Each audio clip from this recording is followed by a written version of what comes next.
Hello everyone, welcome back to my room and welcome to my presentations.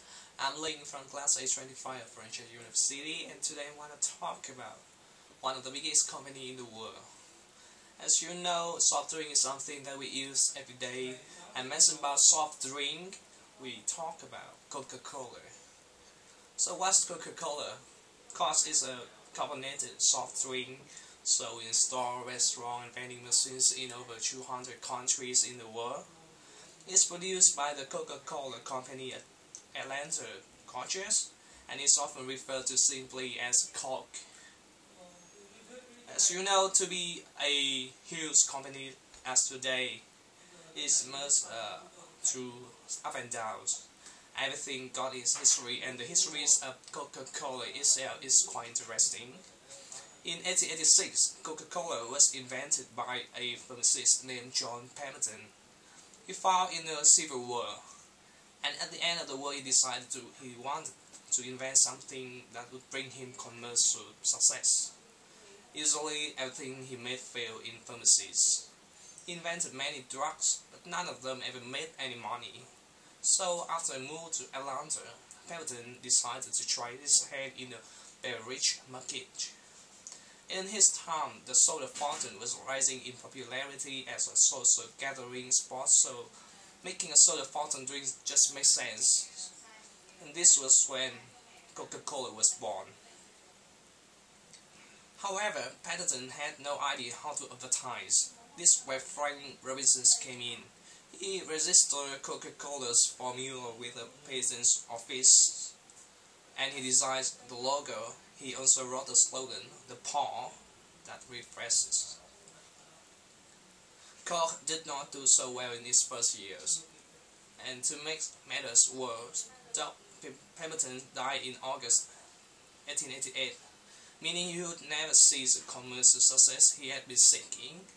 After Pemberton's death, a man named Arthur Great Counters rescued the business. In 1991, he became the sole owner of Coca-Cola. It was when Congo took over that's one of the most innovative marketing techniques that was invented. He hired traveling salesmen to pass out coupons for a free Coke. His goal was for people to try the drink, like it, and buy it later on. In addition to the coupon, Canva also decided to spread the word of Coca-Cola by plastering logos on calendars, posters, notebooks, and bookmarks to reach customers on a large stage. It was one step in making Coca-Cola a national brand rather than just a regional brand. A controversial move on the part of Canva was to sell Coca-Cola syrups as a patent medicine, claiming it would get rid of fatigue and headaches. In 1898, however, Congress passed a tax in the wake of the Spanish-American War. The tax was on all medicines, so Coca-Cola wanted to be sold only as a beverage. After a court battle, Coca-Cola was no longer sold as a drug. Now I want to talk about the products of Coca-Cola Company. About this drink, it contains carbonated water, sugar, caffeine, phosphoric acid, caramel color, and natural flavorings.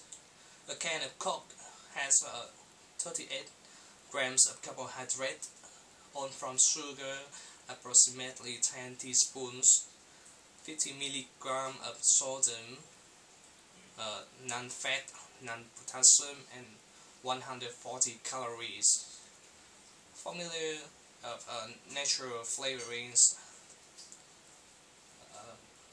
Now I want to move on to the Coca-Cola formula. So it's a formula of Coca-Cola's natural flavorings.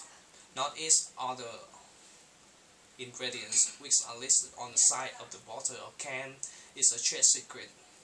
The original copy of the formula was held in SunTrust Bank's main vault in Atlanta for 86 years. Its predecessor, the Trust Company, was the underwriter for the Coca-Cola Company's initial public offering in 1990.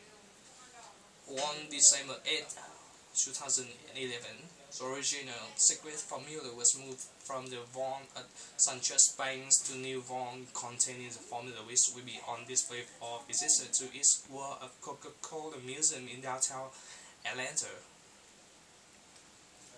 A popular myth states that only two executives have access to the formula, with executives having only half of the formula. The truth is that's why Coca-Cola does have a rule restricting access to only two executives. Each knows the entire formula, and others, in addition to the prescribed duo, have known the formulations process. On February 11th, 2011, Ira Glass revealed on his PRI radio show This American Life that the secret formula to Coca-Cola had been uncovered in 1979 newspaper. The formula found basically matched the formula found in Pemberton's diary. Next, I want to talk about franchise productions model. The actual productions and distributions of Coca-Cola follow a franchising model. The Coca-Cola Company only produces a syrup concentrate which is sold to bottlers through the world, who hold Coca-Cola franchise for one or more geographical areas. The bottle produce a fine drink by mixing the syrup with a filtered water and sweetener, and then carbonate it before putting it in cans and bottles, which the bottlers can sell and distribute to retail stores, vending machines, restaurant and food service distributor. The Coca-Cola Company owns minority shares in some of its largest franchises, such as Coca-Cola Enterprise, Coca-Cola Material, Coca-Cola Hellenic Bottling Company, and Coca-Cola FEMSA, but fully independent bottlers produce almost half of the volume sold in the world. Independent bottlers are allowed to sweeten the drink according to local tastes. The bottling plant in Skopje, Macedonia received the 2009 award for Best Bottling Company. About the brand portfolio, this is a list of variants of Coca-Cola introduced around the world. In addition to the caffeine-free versions of the original, additional fruit flavors have been included over the years. Not included here are versions of Diet Coke and Coca-Cola Zero. Various versions of those non-calories color can be found at their respective article. The Coca-Cola Company also has some strategies to be one of the biggest companies like today. Whether you are a student in the US enjoying a refreshing Coca-Cola, a woman in Italy taking a tea break, a child in Peru asking for just drinks, or just a couple in Korea buying bottled water after a run together, we are there for you. We are determined not only to make great drinks, but also to contribute to communities around the world through our commitments to education, health, wellness, and diversity. That's what Coca-Cola says. Strive to be a good neighbor, consistently shaping our business decisions to improve the quality of life in the communities in which we do business. It's a special thing to have billions of friends around the world, and we never forget it. That's the main purpose of Coca-Cola while talking about their marketing strategies, and now we will figure out more about it. At first comes the price strategies, and I want to mention the trade promotions. Coca-Cola gives incentives to middlemen or retailers in a way that they offer them free sample and free empty bottles. By these retailers and middlemen push their product in market, and that's why Coca-Cola sells more in the market, and they have a good sale in the market because according to the experts, which product sells more in the market that sells more. Since SOs, they do agreements with the shopkeepers and stores to exclusive sale in the stores. These stores are called as key accounts in their local language. And Coke also invests heavy budget on these stores and offer them free samples and free bottles, sometimes cost incentives. The different price in different seasons. Sometimes Coca-Cola company changes the product price according to the seasons. Summer is supposed to be a good season for beverage industry in Pakistan, so in winter they reduce the price to maintain their sale and profit, keep the customer to be with them. But normally they reduce the price of their PET bottle or 1 liter glass bottle. The second strategy here is promotion strategies. They are getting service. They get a purchase service in big departmental store and display their product in that service in that style, which show the product more clear and more attractive for the customer. Salesmen of the Coca-Cola company positions their freezers and their products in eye-catching positions. Normally they keep their freezer near the center of the store. The sale promotions. Company also do sponsorships with different colleges and schools, coffee, and sponsors the sport events and other extracurricular activities for getting market share. UTC scheme.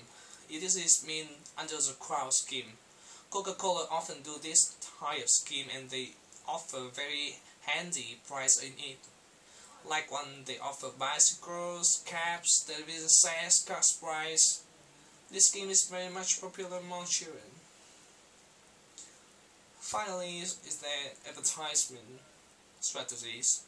Coca-Cola company use different mediums such as print media, POS material, TV commercial, billboards and hoarding. About print media, they often use print media for advertisement. They have a separate department for print media. POS material. POS material means points of sale material. This includes posters and stickers displayed in the store and in different areas. TV commercial. As everyone knows that TV is a most common entertaining medium, so TV commercial is one of the most attractive way of doing advertisement. So Coca-Cola company does regular TV commercials on different channels. They also care so much about billboards and hoarding. They have so many sites in different locations for their billboards. About their distribution channel. Coca-Cola company makes two types selling, containing direct selling and indirect selling. By direct selling, they supply their products in shops by using their own transport. They have almost 450 vehicles to supply the bottles. In this type of selling, company have more profit margin. And secondly, about indirect sellings. They have their wholesalers and agencies to cover own area, because it is very difficult for them to cover own areas of Pakistan by their own, so they have to so many wholesalers and agencies to assure their customer for availability of Coca-Cola products. And that's all about the history, the strategy and the contributions, and that's a small aspect bring Coca-Cola one of the biggest company in the world and make the most profit. And that's also my own presentations. And if you have any questions, don't hesitate to discuss with me through my email. So thanks for listening. Goodbye.